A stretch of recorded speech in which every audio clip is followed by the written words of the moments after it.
నమస్తే, welcome to Andhraprabha. నేను వంశీ. ఈరోజు మనతో పాటు కిరణ్ శర్మ గారు ఉన్నారు. గురూజీ నమస్తే. నమస్తే అండి. మనం చూస్తున్నాం గత ఒక 3-4 డేస్ నుంచి శివాజీ గారి గురించి, అనసూయ గురించి మనం చూస్తున్నాం. సనాతన ధర్మం గురించి చాలా మంది రకాలుగా మాట్లాడుతున్నారు. కామెంట్స్ రూపంలో కూడా సోషల్ మీడియాలో మనం వ్యక్తిగతంగా చూస్తున్నాం. దీంట్లో నా అన్వేషణ మాట్లాడిన విధానంలో శివాజీని తిట్టిన తర్వాత సనాతన ధర్మం గురించి కానీ దేవుడు హిందూ దేవుడిని కించపరిచినట్టుగా చాలా మంది భావిస్తున్నట్టుగా చెప్తున్నారు. దాని మీ సమాధానం ఏంటి? ఒకటే, అన్వేష్ అనే వ్యక్తిని బట్టలిప్పి నగ్నంగా ఊరేగించేటువంటి ప్రయత్నంలో ఉన్నాం మేము. వాడు ఒకవేళ భాగ్యనగరానికి వస్తే, ఒకవేళ మా కళ్ళల్లో పడితే ఖచ్చితంగా, ఎందుకంటే నాతో వ్యక్తిగత దోషం అతనే లేదు. శివాజీ గురించి మాట్లాడడం నాకు అభ్యంతరం లేదు, సరే అది విషయం. ఎవరు సపోర్ట్ చేసినా నాకు అనవసరం. ఇక్కడ సనాతన ధర్మంలో ఉన్నటువంటి నా దేవతల్ని అనేటువంటి శక్తి లేదు. వాడంటే ఇప్పుడు నేను హిందువుని, నాకు దేవతలే. నా అమ్మని తిట్టుకున్నా నేను ఒప్పను, నీ అమ్మని తిట్టుకున్నా ఒప్పనే. నువ్వు లకారంతో మొదలెట్టావు, లకారాల మాట మాట్లాడావు. ముఖ్యంగా సీతాదేవి గురించి నీకేం తెలుసురా? అసలు సీతమ్మ వారి పాతివ్రత నీకేం తెలుసురా? నీ తల్లి పతివ్రతేగా, నీ తల్లి పతివ్రత, ఆమెను గౌరవిస్తున్నాం మేము. ఎందుకంటే నిన్ను కానీ చెడ్డవాడిని కూడా కంటది. ఇప్పుడు బిన్ లాడెన్ కూడా కానీ చెడ్డవాళ్ళే, మంచి వాళ్ళే కన్నారు పాపం. వాడు చెడ్డవాడయ్యాడు. నువ్వు కూడా 140 దేశాలు 120 దేశాలు తిరిగి నీ మతి భ్రమణ కలిగింది. ఎందుకంటే అక్కడ నైజీరియా, జింబాబే కొన్ని చోట్లలో దొంగలు ఉంటారు, నపుంసకులు ఉంటారు. కొంతమంది వాళ్ళు ఏమంటారంటే వాళ్ళని హోమోసెక్స్ కోసం కలిసావు. నువ్వు పోయి నువ్వే చెప్పావు ఇక్కడ హోమోసెక్స్ కోసం ఉంటారని చెప్పేసి నీ వీడియోలో. ఒకప్పుడు నేను కూడా అప్రిషియేట్ చేశాను, ఎందుకంటే మన దేశం యొక్క ఔన్నత్యాన్ని కాపాడుతున్నా నేను కూడా చాలా లైక్లు చేశాను. ఎందుకంటే అరే మంచివాడు మంచి చేస్తున్నాడు అని చెప్పేసి. ఇప్పుడు నేను బట్టలిప్పి కొడతా అంటే, నేను ప్రతి అంగాన్ని కట్ చేసి నిన్ను నగ్నంగా నేను ఇదే ఎస్ఆర్ నగర్ చౌరస్తాలు కానీ అమీర్పేట చౌరస్తాలు కూర్చోబెడతాను గ్యారెంటీగా. అందుకే నువ్వు రాకు, నువ్వు భయపడని రాకు, సంతోషంగా విదేశంలో ఉండు. అది జింబాబేలో ఉంటావా, టాంజానియాలో ఉంటావా, కెన్యాలో ఉంటావా, నపుంసకుని పెళ్లి చేసుకుని అక్కడే ఉంటావా, లేదా నువ్వు నపుంసకుడు మారిపోతావా? కోర్స్ అలాంటి వ్యక్తివే నాకు తెలియదు, కానీ చెప్తున్నాను ఆ విషయాల్లో. ఒకవేళ హోమోసెక్స్ వాళ్ళు చేసుకుని అక్కడే ఉంటావా? ఎందుకంటే అది అఫీషియల్ గా అనౌన్స్మెంట్, అది హోమోసెక్స్ చేసుకోవచ్చు అని చెప్పేసి మనకు కూడా కొంతమంది దాన్ని యాక్సెప్ట్ చేస్తారు. అలా నువ్వు హోమోసెక్స్ వాళ్ళని సేమ్ మగవాడిని పెళ్లి చేసుకుని ఎంజాయ్ చేయి, నో ప్రాబ్లం. దానికి ఎటువంటి మాకు అభ్యంతరం లేదు. కానీ నా దేవతలు అన్నావు కాబట్టి ఖచ్చితంగా నువ్వు వస్తే మాత్రం ఇదే జరుగుతుంది. ఇతర గొడవలు వేరు. నువ్వు దేవతలతో పోల్చుకునేటువంటి అధికారం కానీ అర్హత నీకు లేదు. నీ పుట్టుకనే నీ బతుకు బీదరికంతో, నువ్వే చెప్పావు బీదరికంతో వచ్చి. కానీ బీదరికంతో వచ్చిన వ్యక్తి చాలా ఔన్నత్యంగా మాట్లాడతాడు, చాలా పద్ధతిగా మాట్లాడతాడు. కాబట్టి నా దేవతలు అన్నావు కాబట్టి నువ్వు ఉపేక్షించేటువంటి అవకాశం అయితే లేదు. నేను చెప్తున్నా కదా, నిన్ను ఖచ్చితంగా దారుణంగా నిన్ను తొక్కివేయడం ఖాయం.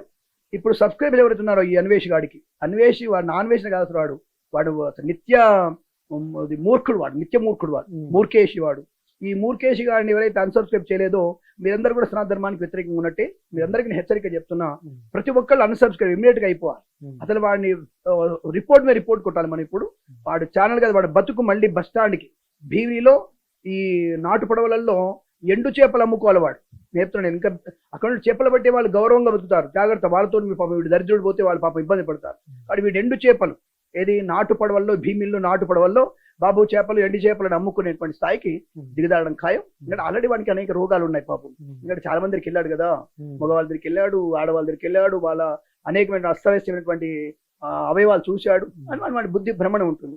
అది శృతి మించి వాడికి డబ్బుల మదం ఎక్కింది. నెలకు 60 లక్షలు 50 లక్షలు వస్తాయి కదా, ఆ మదం ఎక్కి కొట్టుకుంటున్నాడు. కాబట్టి వాడికి మూడిందని చెప్పవచ్చు నేను ఖచ్చితంగా. అంటే ఇండియాలో లేకపోతే ఎక్కడున్నా మాట్లాడచ్చు హిందూ ధర్మం గురించి, కానీ ఇక్కడ ఇండియాలో ఏం జరుగుతుందో కూడా మాట్లాడే అధికారం ఉందంటారా? ఒక విషయం గుర్తుపెట్టుకోండి, ఇక్కడ ఉన్నటువంటి విధవలే మాట్లాడుతున్నారు, ఇక్కడ ఉన్నటువంటి విధవలే మాట్లాడుతున్నారు.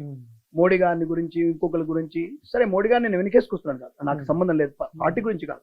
ఒక ధర్మానికి నిలబడిన వ్యక్తిని తప్పుగా మాట్లాడే క్రాస్ రాజులు చాలా మంది ఉంటారు. ఈ క్రాస్ రాజులు ఇట్లాంటి వాళ్ళందరి గురించి, తొడల మీద మద్యపానం పోసుకొని బూట్కాలతో తాగినటువంటి వ్యక్తులు, నిర్మాతలుగా డైరెక్టర్లు ఉన్న వాళ్ళ గురించి మాట్లాడు. ఎందుకంటే ఆ తొడల మీద నుంచి పోసుకొని కింది వరకు తాగితే ముద్దు పెట్టుకునే వ్యక్తుల గురించి నేను మాట్లాడు. నువ్వు ఎంజాయ్మెంట్ చేయి, నేను ఎప్పుడు మాట్లాడలే.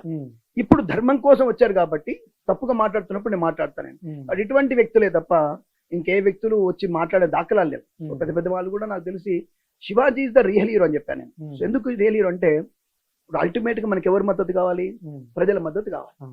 99% ప్రజల మద్దతు ఆయనకి. ఏ ఒక్క వ్యక్తిని కూడా పేరు పెట్టి అన్నాడా? ఏ ఒక్క వ్యక్తి అని లేక. మీలాంటి వాళ్ళు చెప్తున్నప్పుడే పేర్లు బయటకు వస్తున్నాయి, ఫలానా వ్యక్తి అని. సో కాబట్టి మీరు పాడిన బూతు పాటలన్నీ కూడా. ఇంకోటి నేను విషయం చెప్పదలుచుకున్నాను. నేను శివాజీ గారు మీరు పదే 2 అన్పార్లమెంట్ వర్డ్ అంటున్నారు. లేదండి, you are only single unparliament word, only single word. అది కూడా ముండలు అనేటువంటి మాట మాట్లాడు, అది తప్పే, సహజంగా తప్పు. ఎందుకంటే ఒక ఆడపిల్లని అలా అనకూడదు. అవును. సరే ఎవరిని ఉద్దేశం చనిపోయినా స్త్రీ జాతి అన్నావు కాబట్టి తప్పు, 100% తప్పు, దాన్ని యాక్సెప్ట్ చేయము మేము. నువ్వు తప్పు ఒప్పుకున్నావు, క్షమించబడ్డావు, క్షమించాల్సిందే. మరి ఇంకోటి అన్నారు కదండి, సామాన్లు అన్న మాట అన్నారు కదండి అని అంటారు. సామాన్లు అనే విషయం, సామాన్లు ఇప్పుడు నేను కూడా అంటున్నాను, నేను సామాన్లు బయట వేసుకుని తిరిగితే బాగుండని చెప్తాను. ఇప్పుడు నేను చెప్తున్నాను, నేను ఏమవుతుంది సామాన్లు బయట ఒక మహిళ తప్పు కాదా? ఒక మహిళ ఏమన్నారు అక్కడ మహిళని, నీ సామాన్లు బయట వేసుకుని తిరిగి అంటున్నాడు. నువ్వు బ్యాగ్ అనుకోవచ్చుగా, వ్యానిటీ బ్యాగ్ అనుకోవచ్చుగా. అబ్బో అంటే సామాన్లు. మరి ఇదే విషయం, రైట్, ఓకే.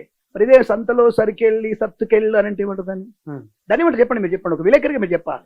సంతలో సరికెళ్ళి తీసుకెళ్ళు అంటే దానికి ఏమందాం, అవి సరుకులు కావా? మరి రాశి ఫలాలు అంటే అప్పుడు రాశి గురించి మాట్లాడినప్పుడు రాశి ఫలాలు అన్నప్పుడు జబర్దస్తులు అవే కూడా వినేది, అవి అన్పార్లమెంట్ కాదా? రైట్. ఈ పాట అన్ని కూడా సెన్సార్ వాళ్ళు యాక్సెప్ట్ చేశారుగా. ఏదైతే బూతు మాటలు ఉన్నాయో, బూతు పదాలు ఉన్నాయో అవి యాక్సెప్ట్ చేస్తున్నారా లేదా? అది జ్యుడిషియరీ, సెన్సార్ బోర్డ్ అనేది మొత్తం భారతదేశం జ్యుడిషియరీ ఒక డిపార్ట్మెంట్. అది అక్కడ ఈ పాటల్ని అక్కడ వాళ్ళు ఓకే అని చెప్పేది వచ్చాయి కదా. అంటే అందులో సామాన్య మాట ఉంది కదా, అంటే అది అఫీషియల్ గా అది అన్పార్లమెంట్ కాదుగా. అంటే అన్పార్లమెంట్ అయితే మీరు పాటల్లో కట్ చేయాలి కదా, దాన్ని కట్ చేయలేదంటే అది అఫీషియల్ గా ఓకే అన్నట్టేగా. మరి అయిపోయి దాని తిరిగి ఎక్కడవుతుంది? కాబట్టి మీరు వాడినటువంటి సామాన్లు అనే మాట అన్పార్లమెంట్ వర్డ్ కాదు, దట్స్ ఆల్. అన్పార్లమెంట్ వర్డ్ కాదు అది. నేను ప్రూవ్ చేస్తున్నా కదా, పాటల్లో బూతులు ఉన్నాయిగా, బూతులు యాక్సెప్ట్ చేస్తున్నారుగా, మరీ బూతులు. మరి అంటే అన్పార్లమెంట్ ఏమన్నాడు, సామాన్లు బయట పెడుతున్నాయని చెప్తున్నాడు. అఫ్ కోర్స్ నీ వ్యానిటీ బ్యాగ్, నీ లిఫ్ట్ అని బయటపడుతున్నాయి, జాగ్రత్త. అంటే శివాజీ గారికి ఈ రోజు చూసుకున్నట్టయితే చాలా మంది మద్దతు ఇస్తున్నారు. ఏ రకంగా మీరు చెప్పింది కరెక్టే, చెప్పే విధానం కరెక్ట్. ఆ ఒక్కవాడు తప్పు, మీరు అన్నట్టుగా ఆ ఒక్కవాడు ఒకటే తప్పుగా మాట్లాడారు, మిగతా బాగా చెప్పారు. అంటే మీరు ఎలా అనుకున్నారు, ఎలా కూడా రియాక్ట్ అవుతారా? మంచిగా రియాక్ట్ అయ్యే అవకాశం ఉంది సోషల్ మీడియాలో, మీకు ఇప్పుడు అనిపించింది ఈ కామెంట్స్ చూశారు? ఒకటి గుర్తుపెట్టుకోండి, ఒక వ్యక్తికి మాట్లాడుతున్నప్పుడు ఒక్కొక్కసారి మాట దొరుకుతుందండి. మంచి వాడికి తప్పకుండా అంటే ఆవేశం, అరే నా వాళ్ళు. అక్కడ మీరు ఒకటి గుర్తుపెట్టలేదు, చెడ్డ మాట గుర్తుపెట్టారు. కానీ శ్రీమూర్తిని ఆయన ప్రకృతితో పోల్చాడు. భూమి, ఆకాశం, నీరు, గాలితో అంతకంటే గొప్పగా పోల్చేవాడు ఉంటాడు స్వామి. బాపు గారు అలా పోల్చాడు, రాముడు అలా పోల్చాడు, వాల్మీకి అలా పోల్చాడు. అటువంటి మాట అన్నాడు కదా, పంచభూతాలతో పోలినటువంటి వ్యక్తి అంతకంటే గొప్పవాడే ఉంటాడు స్వామి. అంత గొప్పగా మాట్లాడినటువంటి మాట తీసుకోవచ్చుగా. చెడును మాత్రం ఏం తీసుకుంటున్నారు మీరు? అంటే అంతకు ముందే జస్ట్ పంచభూతాలు లాంటి మీరు అందరు కూడా మీరు మంచి వాళ్ళు, మీరు ఒక నేచర్ లాంటి వాళ్ళని చెప్పినప్పుడు దాన్ని తీసుకోవచ్చుగా. అలాంటప్పుడు ఒక మాట అంటారు తప్పకుండా. ఇప్పుడు మన వెంకటేశ్వర స్వామి గురించి మాట విందాం. రామదాస్ గారు ఒక పాట పాడాడు, ఏరా వెంకటేశ్వర స్వామి రామయ్య తన రామ గురించి పాట పాడతాడు. నీ అబ్బసొమ్ము అనుకున్నావా, దొబ్బిపోయినావు, నువ్వు చిక్కుబిళ్ళలో పెట్టుకున్నావు, నీ కష్టం అని జైల్లో ఉన్నప్పుడు అంటాడుగా. అంటే ఒక బాధలో ఒక మంచి వ్యక్తి ఒక మాట వస్తుంది. అక్కడ మనం రామదాసు చెడు ఉన్నావా అంటే నేను శివాజీని రామదాస్తో పోల్చట్లేదు. ఎందుకంటే సినిమా ఉన్న వాళ్ళందరూ కూడా ఏదో కూడా తప్పకుండా సినిమా కమర్షియల్ ప్రపంచానికి వాళ్ళు ఏదో చేస్తూనే ఉంటారు. సగం నడుము చూపించాల్సిందే, లేదా సగం డ్రెస్ వేసుకోవాల్సిందే, ముగోడు రొమాన్స్ చేయాల్సిందే, పాట పాడుతున్నప్పుడు గిల్లాల్సిందే, దట్ ఇస్ డిఫరెంట్. ఆయన శివాజీ యాక్టింగ్ పరంగా అయినా చేయండి, అది కమర్షియల్ లీడ్స్ కావాలి. ఎందుకంటే సినిమాలో అది 10 రూపాయలు సంపాదించుకోవాలి. అలా చెప్పేసి ఎక్కువ బూతులుంటే కూడా మంచిది కాదు, సెన్సార్ వాడు కట్ చేస్తారు, అది వేరే విషయం. శివాజీని రామదాస్తో పోల్చట్లేదు. కానీ రామదాసు కూడా రాముడు చిట్టాడుగా. ఆ తిట్టా మాత్రాన్ని మనం రామదాసుని తీసుకుపోయి మనం చెడ్డోడు అనుకుందామా? ఇక్కడ ఒక మాట పొర్లి ఉంటుంది, దొర్లింది, తప్పు మనం చెప్తున్నాం. ఆయన ఇప్పుడు 6 ఏళ్ల పిల్లలు రేప్ చేసిన వాళ్ళని ఏం చేస్తున్నారండి? 75 ఏళ్ల ముస్లామని రేప్ చేశారు, ఏం చేస్తున్నారండి? 30 ఏళ్ల అమ్మాయిని రేప్ చేస్తున్నారు, ఏం చేస్తున్నారండి? మొన్న బంగ్లాదేశ్ లో దీప్ చంద్రని చేసి చంపేస్తే దానిని మాట్లాడినటువంటి క్రాస్ రాజులందరూ కూడా, ఈ బొర్మలందరూ కూడా ఇప్పుడేదో ఒక అర్ధనగ్న ప్రదర్శన మాట్లాడంగానే మీరు ఉసిగోల్పడమే నాకు అర్థం కాలేదు. సనాధర్మానికి ఉప ముఖ్యమంత్రి లాంటి వాడు సనాధర్మానికి కంకణం కట్టుకుంటే వాళ్ళ సోదరుడు ఏంటో వచ్చేసి ఏదో విధంగా మాట్లాడుతూ నాకు ఆశ్చర్యం అనిపించింది. నాకు I respect that family. But అలాంటి వాళ్ళు మాట్లాడుతుంటే నాకు కొద్దిగా జుబ్సగా అంటే కొద్దిగా ఏహయంగా కనిపించింది నాకు. అది ఐఎమ్ కరెక్ట్ అనిపించలే నాకు. బట్ ఈ విషయంలో నేను శివాజీ గారికి పూర్తి స్థాయి 100% వారికి నేను సపోర్ట్ చేయగలుగుతాను. ఇటువంటి మాటలు తప్పకుండా చెప్పాల్సిందే, తప్పకుండా మళ్ళీ చెప్పాలి, మళ్ళీ చెప్పాల్సిన అవసరం ఉంటుంది. అతని వ్యక్తిత్వం అంటే నేచర్ ఆయన అటువంటి వాడే. బట్ మాట దొల్లకుండా చూసుకోవాలి, మంచి వాళ్ళకి వస్తాయి. ఇప్పుడు అన్వేష్ గాడి ఉన్నాడు, వాడు కూర్మేష్ గాడు, వాడిని నేను ఎందుకు వాడంటున్నా, నేను వాళ్ళ తల్లిని గౌరవించాలి మనం, శ్రీమూర్తి. అటువంటి మహాతల్లికి నీ తల్లి పతివ్రత కాదారా? నీకు ఆ విషయం తెలీదా? నీ తల్లి పతివ్రతే కదా అంటున్నా మేము. అటువంటి తల్లికి పుట్టిన నువ్వు ఇలా లకారంతో మాట్లాడతావారా? నా ద్రౌపది గురించి, నా సీతమ్మ మాట్లాడతావా?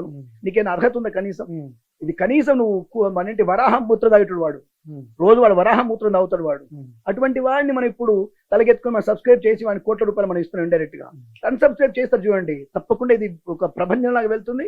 వాడు వీధికి రావాల్సిందే. అంటే నేను సారీ చెప్తున్నాను, నన్ను క్షమించండి, నా సారీ మీరు తీసుకోలేదు. నేను వినాయకుడు గుడి ముందులోనే నేను తప్పు చేస్తుంటే ఆ వినాయకుడి గుడి దగ్గర నేను రక్తం కక్కుని నైట్ చచ్చిపోతుంది ఒక వీడియో రిలీజ్ చేశారు.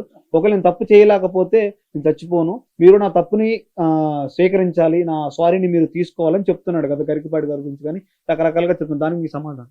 ఒకటి, గరికపాటి లాంటి వాళ్ళ గురించి మాట్లాడే స్థాయి అనేది, నేను చూసినటువంటి వ్యూస్ తోని నువ్వు డెవలప్ అయిపోయినటువంటి వ్యక్తివి నువ్వు. ఆయన బొటనవేలు మీద వెంట్రుకతో సమానం నువ్వు. ఆయన బొటనవేలు వెంట్రుక ఆయన జ్ఞానానికి, మనిషికి కాదు వ్యక్తిత్వానికి ఆయన బొటనవేలు వెంట్రుకతో సమానం నువ్వు. అలాంటిది గరికపాటి అంటావా?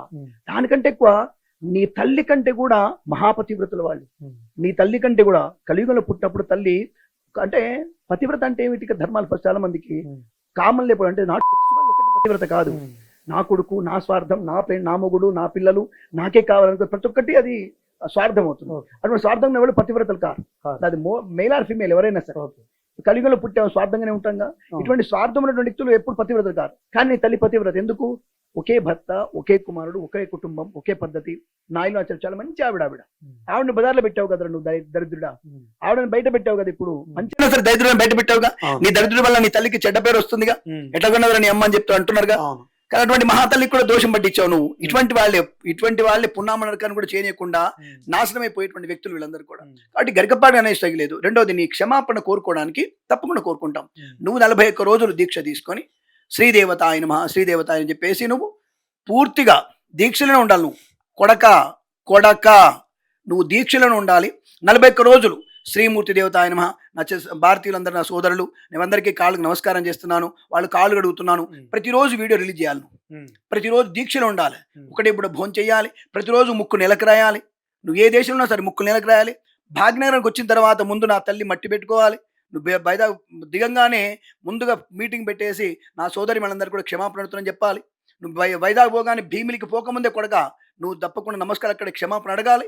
నువ్వు ముక్కు నెలకు రాయాలి. అప్పుడు కానీ నేను వదిలిపెట్టాం. మేము ఇది స్వీకరిస్తాము. నువ్వు రక్తం చక్కగా కాదు, నీకు భగంధరాది రోగాలు వస్తాయి నీకు. ఇది మేము చెప్తున్నాం కదా, నిజమైనటువంటి కనుక బలం ఉంటే తప్పకుండా చావు ఖాయం. ఎందుకంటే ఆల్రెడీ వానికి రోగాలు వచ్చి ఉంటాయి. ఎందుకంటే డిఫరెంట్ పదార్థాలు కదా. ఒక దగ్గర రొయ్యలు తిన్నాడు, ఒక దగ్గర ఎండ్రకిచ్చలు తిన్నాడు, ఒక దగ్గర పందులు తిన్నాడు, ఒక దగ్గర తాబేలు తిన్నాడు, వాడు రకరకాలు తిన్నాడు. వాడు దానివల్ల వానికి మైండ్ కొద్దిగా ఇబ్బంది అయ్యే ఉంటుంది. అలాగే 10 మంది ఎరిగిపోయి ఉంటాడు. ఇప్పుడు రకరకాల వాడే చెప్తాడు కదా, నాతో ఎంజాయ్ చేస్తుందని చెప్పాడు కదా. కాబట్టి నీకు లింగము ఖరాబ్ అయి ఉంటుంది, బుద్ధి ఖరాబ్, రెండు ఖరాబ్ అయి ఉంటాయి. కాబట్టి తను ఏమంటున్నాడంటే, నేను హిందువునే, మీరెవరు నన్ను హిందూ కాదని చెప్పడానికి మీరెవరు, అంటే నేను ఇక్కడ ఉంటే హిందువుని కాదా అన్నట్టుగా ప్రశ్నిస్తున్నాడు. మరి దానికి మీ సమాధానం? ఒరే, నువ్వు హిందువా, క్రిస్టియన్వా, ముస్లిం అని అడగలేదురా వెధవా. సనాతన ధర్మానికి వ్యతిరేకివి, సింపుల్, అదే అంతే. అదేంటండి అంటే సనాతన ధర్మం హిందూ అని చెప్పలేదే. సనాతన ధర్మంలో క్రిస్టియన్స్ వచ్చి కూడా కలవచ్చు, ముస్లిమ్స్ కూడా సనాతన ఫాలో అవ్వచ్చు. ధర్మాన్ని ఫాలో అవ్వమని చెప్తున్నాను. నువ్వు ధర్మ వ్యతిరేకంగా మాట్లాడు. నువ్వు హిందువా బొందువా మాకు అనవసరం, నాకు అనవసరం ఆ విషయం. నువ్వు తప్పు చేశావు, దానికి తగినటువంటి శిక్షను అనుభవించాల్సిందే. చెప్తున్నావు కొడక, నువ్వు దొరికితే మాత్రం ఇది గ్యారంటీ. మన ప్రేక్షకులు కనుక నిజంగా సనాతన ధర్మాన్ని ఫాలో అయ్యి ఉంటే వెంటనే ఈ అన్వేషగాడి యొక్క యూట్యూబ్ ఛానల్ని మీరు అన్సబ్స్క్రైబ్ అయిపోతే నిజంగా మీరందరూ కూడా పాపాలు చేసినట్టే అవుతుంది, మన పుట్టుకంతా కూడా వ్యర్థం అవుతుంది. ఇది గ్యారంటీ గుర్తుపెట్టుకోండి. ఇలా మనం ఒక తాటి మీద లేకపోతే ప్రతి ఒక్కరిని కలిసి అయిపోతాం. ఈ క్రాస్ రాజులు, బొర్మలు, గిర్మలు అందరూ కూడా వచ్చి మన మీద పడుతుంటారు. మనం ఒక తాటి మీద ప్రూవ్ చేయగలిగితే ఒక్కొక్కడికి తాట తీసినట్టు అవుతుంది. ఆల్రెడీ చాలా మంది సనాతన ధర్మం నమ్మే వాళ్ళు చాలా మంది ఆయన అన్ఫాలో చేసినట్టుగా తెలుస్తుంది. నాకు తెలిసినంత వరకు మధ్యాహ్నం 3 వరకు మాత్రం 73,000 మంది ఆయన అన్స్క్రైబ్ చేశారు. నేను అప్పుడప్పుడు అప్డేట్ చేస్తున్నాను. నేను ఆయనకున్నటువంటి 25 లక్షల మందిలో 70,000 మంది అంటే చాలా తక్కువ. కనీసం 24 లక్షల మంది మనం అన్స్క్రైబ్ అయిపోవాలి. 24 లక్షల మంది ఖచ్చితంగా అయిపోవాలి. అయిపోతేనే వాడు వీధికి వస్తాడు, వాడు వీధిన పడతాడు. వీధిన పడ్డప్పుడు వాడు కుటుంబం బయటకు వస్తుంది. కుటుంబానికి వచ్చినప్పుడు ఆ తల్లితోనే, ఆ మహాపతివ్రతతోనే వీడిని చెప్పు తీసుకొట్టియాలి వాడిని. ఇదంతా జరుగుతుంది. జరిగితేనే నువ్వు మంచిగా ఇక్కడ గడ్డ మీద కలుగుతావు. లేదంటే మాత్రం నువ్వు ఎక్కడ దిగిన, బాంబేలో దిగు, ఢిల్లీలో దిగు, ఎక్కడ దిగినా సరే ఉసిగొలుపుతాం గ్యారెంటీ. అందరినీ మాత్రం ఇది గ్యారెంటీ, ఇది వార్నింగే నీకు. ఇది నేరుగా హెచ్చరిక. ఎవడు చెప్పి నేను చేస్తా, ఎవడు చెప్పి నేనైతే కిరణ్ శర్మగా నేను చేసి చూపిస్తాను నీకు గ్యారెంటీగా. నువ్వు ఈ దీక్ష చేసి ప్రతిరోజు ముక్కు నెలకేసి నాకు రోజు 3 నిమిషాలు వీడియో రిలీజ్ చేస్తే బయటికి, అప్పుడు తప్పుడు క్షమాపణ చెప్పేది మీ అమ్మ దగ్గరికి వచ్చి నీకు మీ అమ్మతో చెప్పు దెబ్బలు కొట్టించి అప్పుడు మేము రైట్ తప్పు చేశాడు, పొరపాటు పడ్డాడని చెప్పి మేము దాన్ని ఒప్పుకుంటాం.